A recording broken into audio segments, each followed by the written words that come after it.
Well, welcome, Markus Termin at the 24th of May 2024. We're still in the aftermath of the full moon energy, and Venus has shifted from the sign of Taurus towards the sign of Gemini. Actually, Venus in Gemini is not too bad.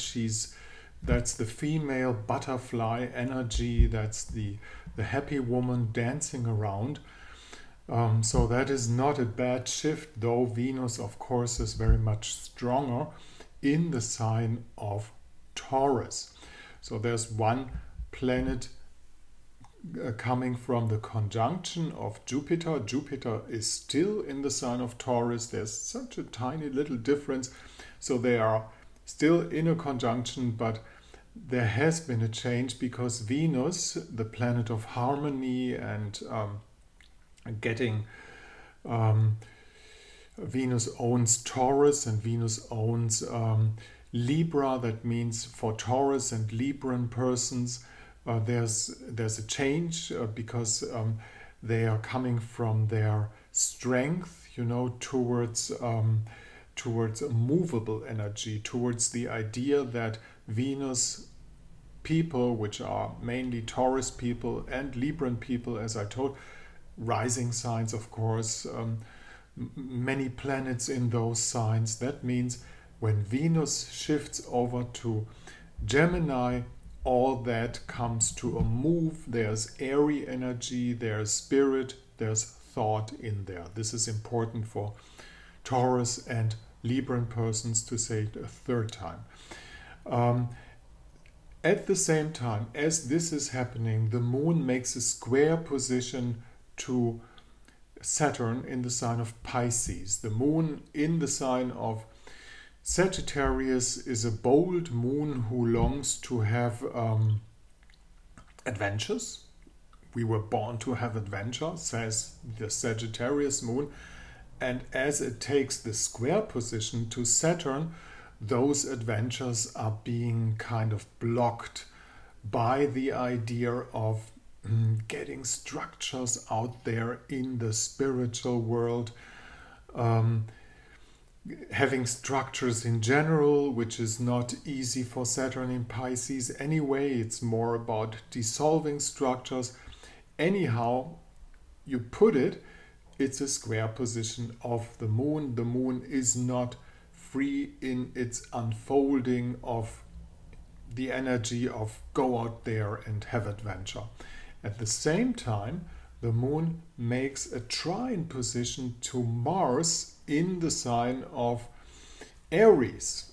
And this is, of course, the fighting energy, the energy of also getting out there and winning whatever game you might be into. Also, of course, when the moon makes a trine to Mars in Aries, he makes a trine to Chiron and to the North Node, to the gate of the new things. So that is the energy out there. We can do things. There's a lot of fire energy and inspiration there, but it's blocked by spiritual and because Pisces is mainly the sign of spiritual power. There's a corner in there, which doesn't make things easy. Also, we always have to look at Lilith in the sign of Virgo in opposition to Neptune in the sign of Pisces. That means the practical things are going left ways. They are not, especially the practical things in the field of sanity and health, which is part of the Virgo sign, is in plain sight opposition to spiritual powers and spirit in general. This is mainly the situation, so let's make the best out of it. I would say we could use this aspect, the trine in between Moon and Mars, to be brave and bold and anything like that, but have to take careful steps towards Saturn. It's not without so-called restrictions. Thank you very much for listening. This is Markus Termin, Astrologisches Stundenbuch one day after the full moon at the 24th of May 2024.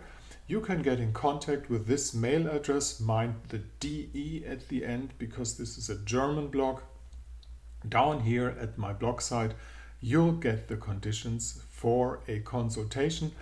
A Zoom contact is possible, and it's not as expensive as a lot of other astrologers take it away.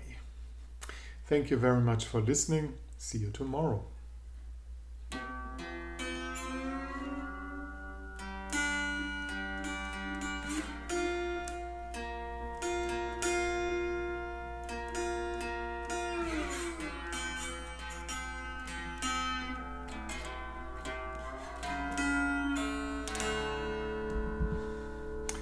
Put an echo in there.